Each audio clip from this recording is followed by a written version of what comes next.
তো দেখো বন্ধুরা, মাঠের ভিউটা কত সুন্দর। তো আমাদের সাথে চলে এসেছিলো ওই যে কালটু আর ওই যে আমাদের লাদেন। এই যে সর্ষে ক্ষেত, সর্ষেগুলো হয়ে গেছে, দুদিন পরে পাকবে, তো আমরা কেটে নেব। দেখো কত সুন্দর, প্রচুর সর্ষে হয়েছে। আর এই যে জমি আদা করছে, এখানে লাগাবে ধান। তো এখন কি কোনো ফ্রেন্ড আছে আমার ফেসবুকে যে ফ্রি সার্ভিস দেবে, ধান লাগিয়ে দিয়ে যাবে আমাদের? কেউ যদি থাকো তো কালকে সকালে আসতে পারো, ভোর 5টার সময়।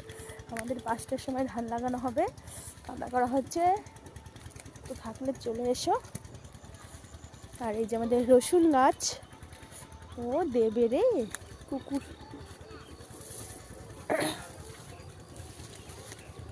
আর এই যে আছে ফুলকপি, বাঁধাকপি, পালং শাক। এই যে ফুলকপিগুলো এখনো ছোটো ছোটো আছে, বড় হয়নি। আর এই যে